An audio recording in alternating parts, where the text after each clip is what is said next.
What is up, my dudes? It's Pacman here, and today we're going to be taking a deep dive into how to attack in Rainbow Six Siege. Attacking rounds can seem quite difficult to win, especially for those who are newer or less experienced at the game. But if you follow the general advice and guidelines of this video, you will actually find that attacking isn't all that hard, and with a bit of structure and planning, you can increase your attacking win rate significantly. Just before we jump in, I wanted to thank everyone for all the recent support that I've received. The channel is really starting to take off at the moment, and I am seriously so grateful. However, with this growth comes a lot of new faces around here, so I would like to kindly ask for any of you guys who aren't currently subscribed to the channel to consider doing so. I post a new video every second day, and I'm always keen to explore topics that you guys need help with, so subscribing makes sure that you don't miss out on any content and tips, and it also helps me out more than you can imagine. Either way, thank you again for the support, but without wasting any more time, let's get straight into my complete guide on attacking in Rainbow Six Siege. So the first thing we need to cover off is, what are you actually trying to achieve during an attacking round? Obviously, the two ways to win a round of attack include killing the entire enemy team or defusing the bomb. Just a side note, for the rest of this video, I will be referring to planting the diffuser as planting the bomb to avoid any potential confusion. As it's unsound to go into an attacking round with the mindset of, I'm just going to kill everyone and we're going to win the round, the real goal of an attack round should be to take site and plant the bomb. To achieve this goal, you must first take map control. The amount of area on a map that you need to control in order to get a safe plant down will vary greatly depending on what map you're playing and more specifically what bomb site you're attacking. For sites like basement on bank, it's advised to do a full sweep of the first two floors prior to attacking the basement to avoid flanks. Whereas on sites like armory on border, for the most part you can get away with only taking control of CCTV if you're going for an armory wall take. Each site has its own rules and guidelines, and they all really need a video of their own. I will in the future make a full breakdown of each and every bomb site for attack, but for the purpose of this video, I will just be covering off the fundamentals of attack, like roam clearing, operator selection, site executions, different roles that need to be filled, and all other basic principles like that. Keep in mind that every attacking round is completely different, and your attacks should for the most part depend on how the enemy team has set up their defense. It would be great if I could make a video saying do this, do that, and then do this and boom, you win the round, but unfortunately that's just not the case. There is no one set method for attacking that will work in every single situation, but hopefully this video will help you understand a basic setup and approach to make your attacking rounds more consistent. So the first thing that you're going to want to consider going into an attack round is roughly how you are going to approach the bomb site. Although the only information you will have at the start of the round is the map that you are playing on, most maps have a standard bomb site which is usually played first. A few examples include playing hooker billiards first when playing coastline, armory archives first when playing border, and armory throne room when playing theme pack, and so on. There's usually a set order as to what bomb sites get defended first, second, and then third. Learning this usual rotation is super important, and I would highly recommend you start taking note of this during your games. So with this in mind, it is useful to know a relatively standard way that you will approach each and every bomb site for every map, so that you're not spawning into any round with a lack of direction and the wrong operators. An example of a standard push would be when attacking the basement bomb site on bank, you would first take control of the two top floors, you would then open up the hatches, blow open the default wall into CCTV, and plant directly behind the desk with your other teammates covering. A really important thing to note about this is when attacking 90% of all bomb sites, the most important part of the map to take control of is usually the room either directly next to it on the same floor, or the room that sits directly on top of it. So to tie this back to the previous example, it's essential to take control over open area and servers when going for a standard CCTV desk plant. Having a relative idea as to how you're going to approach a bomb site prior to the round starting will ensure that you don't spawn in the wrong location, you don't choose the wrong operators, and you don't waste time. So now that you know the overall goal of an attack and have an idea as to how you're going to push a bomb site, let's take a look at the different roles of each attacker and the best operators for each individual role. The first role to consider is an entry fragger. The role of the entry fragger is to be the first person to enter the building, leading the charge for the rest of the team. They are looking to take that initial bit of map control for the rest of the team to then build on, and find them initial frags to get the ball rolling.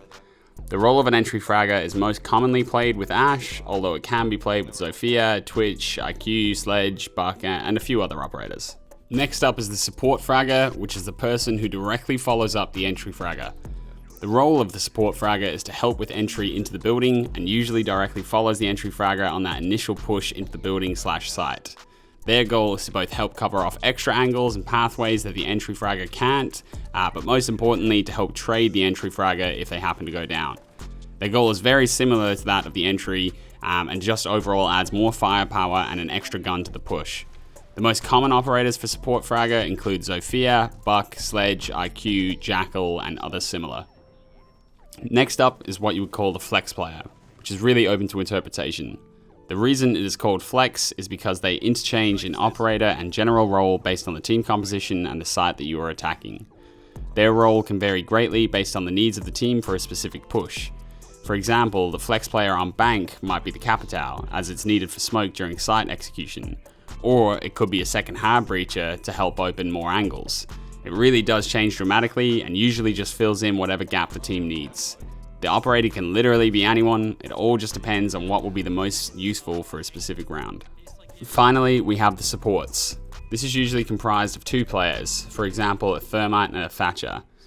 These operators are usually so crucial in any given round that they cannot afford to go down before completing their tasks of opening up a site or something similar. Because of this, these players are also the dedicated droners for at least the initial first few minutes of the round. They should both be on their drones at the beginning of the round, helping guard the entry and support fraggers into the map, so that they can push up and do their job, i.e. open up a reinforced wall. Most common operators for support include Thermite, Thatcher, and Habana, or any other operators that are deemed essential for a given site. It is also important to note that one of the support players should be carrying the bomb into the round. So overall, your team composition should be comprised of an entry fragger, a support fragger, a flex player, and two support players. A good operator composition could be Ash, Buck, Capitao, Thatcher, and Thermite or Habana, although this will change depending on what map and site you are playing on and the bans. I understand that not all of you will be playing in a 5-stack, so you won't have the luxury of having a predetermined role when playing ranked, but hopefully at least knowing and understanding the general best practice setup for an attack, you know what spot you will need to fill when playing solo queue, and you'll be able to communicate with your team what the plan of attack should be. For example, the next time you pick Ash, ask the support players to drone you in so that you can take a bit of control and allow them to push up and do what they gotta do. So now that we have a good understanding of attacking, how you should be approaching rounds, and what the different roles are, let's have a look at actually getting that map control and roam clearing. So some of you guys might have watched my previous video last week on how to roam, and if you did, you should know that if the defending team is doing their job well, it's not going to be as easy as just walking into the building, blowing up a wall, and winning the round. The first thing you're going to have to do is take control of the necessary areas, and this can sometimes mean roam clearing. So like I mentioned before, the job of the two support players is to help the entry fraggers take control through droning. So at the beginning of the round, you should have your two fraggers being droned into the building by your two support players, all working in sync. Use the drones to clear a passage into the rooms you need to take control of and take out any roamers who are standing their ground. Ash and Zofia work together well in this scenario, as they both have super powerful weapons and the utility in the form of soft breach to open up new angles and stuns to help disorientate the defenders when they are standing their ground and, won't fall back to sight. If the support player uses both of their drones, get the flex player to hop on a drone and continue getting the information, or even let one of the fraggers take a backseat and drone and let the flex player move up into a fragging position. You always want to have as much information on the defender's position as possible, so it's always ideal to have two drones live pinging and making callouts for the fraggers to have a better chance at killing them. Now for certain maps, you can actually get drones set up during prep phase to help you have an idea of how many players are playing off-site, so you know what you're going up against and can save some crucial time. The support players should have their prep phase drone set up so that they are ready to hop onto it at the start of the round and start clearing out rooms. Something to think about is when you need to decide when you should be pushing a roamer or when you should just be cutting them off and holding an angle. Let's say you're attacking basement on Clubhouse and someone notices that there is a Jaeger that has just run into Strip Club. Once you understand this, you can dedicate one player to holding an off angle in somewhere like bathroom, cut off his rotate out, and let the rest of your team continue on with their push. There is no need to get over aggressive, waste time, and potentially lose a life when you can simply cut him off and continue on like he doesn't exist. However, on the other hand, if you notice that there is a couple of players playing on the second floor with the hatches open, it'd probably be wise to send your fraggers on a drone-assisted mission to take control and either take out the roamers or force them back onto site. A final thing to note is that sometimes you don't actually have to clear the entire map to gain control of a bomb site. Just understand which parts of the map are essential to take control of, have the support players live ping and call out the positions of the enemy team, let the fraggers use their utility, trade out the kills, and gain control. Now let's talk about executes. So at this point, you should have control of all of the areas that you need so that with the assisted utility, you should be able to get that bomb down safely. This part can be extremely difficult for a lot of players, usually ending in a total mess with a lot of defenders just picking up easy frags and winning the round. It's fairly hard to explain every type of execute, but I'll give you an example. Let's go with Border when you're attacking first floor Vents Workshop. Once you've taken control of Armory and Archives, the rooms directly above first floor Vents and Workshop, you really only need 2 players to safely get the bomb down when planting in the common spot of just inside the window. You need 1 player from above watching the rotate hole and 1 player outside of the main double door watching the hallway push. This way the planter is safe from either of the ways that the defender can push to try and shoot them off the plant. If you have more players alive, you can have them set up to be watching flanks or as a second assist in cutting off the rotates. If you only have 3 players alive, make sure that you have flank drones set up for dead teammates and shout out if a flank is in action. This is a typical example of a site execute and it can be applied to most bomb sites. As much as possible, make sure to plant in a position where you cannot easily be shot, make sure that the enemy team's rotations are cut off, be aware of flanks, and voila, you have a basic site execute. Now some site executes can get a little bit more complex, especially in the higher ranks, but that is the general idea of it. Some things to make executes go a bit smoother include using smoke canisters, Capitao flame bolts, lion scans, and other things like that. So that in a nutshell is how to attack on Rainbow Six Siege. There is one more crucial factor to be discussed, which is time. You have to always stay aware of the time when attacking and don't waste too much of it in certain areas. The largest portion of time is usually spent on droning and roam clearing, so if you've completed this with 1 minute and 30 left in the round, you've generally done pretty well. But if you're still worrying about a roamer and there's 45 seconds left in the round, you've probably wasted too much time. Always be aware of the time and make a note of it as you go, and don't get sucked into any one given task for too long. A really good tip for this would include having someone in your team shout out in milestones, maybe at 1 minute 30 left, 45 seconds left, and every 15 seconds after that. Stay composed, manage your time efficiently, and don't get distracted. So let's go over some common things to avoid when attacking. Spawn peeking. The fastest way to lose an attack round before it even starts is to get spawn peeked. Use your drones at the start of the round to make sure that the area of the map you're going to be pushing from is free of spawn peekers. If there is someone spawn peeking, please do not send the Thermite out to challenge them.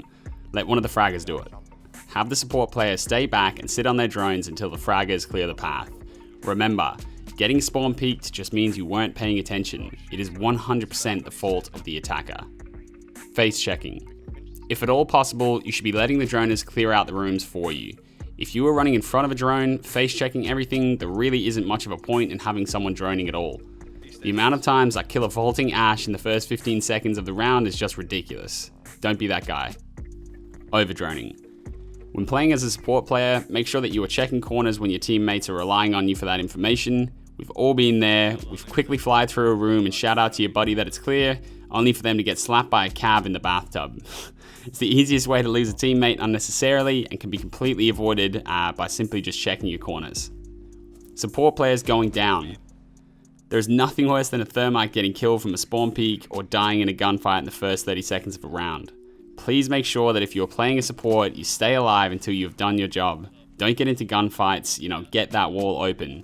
You can then become the Fragmite that you've always wanted to be and go click some heads. And finally, let's go over some general advice. Droning. Drone, and then drone a little bit more. Your drone is literally your best friend and it's the only thing that keeps the defenders from having a massive advantage in every round. You get 2 drones at the beginning of each round, so be sure to use them wisely. And whenever possible, always drone out a room prior to jumping in. It's going to save you a lot of deaths and frustration and will single-handedly win you more rounds when done correctly. Side note, please don't throw away your drones during prep phase. You don't need to go in and ping every single person that you can find. It really just doesn't give you anything. Communication. Communication is key when it comes to Rainbow Six Siege, and this is definitely evident during attacking rounds too. Be sure to be in constant communication with your team as to where you are, what you see on your drone, which defenders you have killed, and everything like that. It's simpler to do and gives you a big upper hand on those who don't. Choose ops that will fit any bomb site for a particular map. Like I said in the start of the video, there is usually a pretty common bomb site rotation for every map.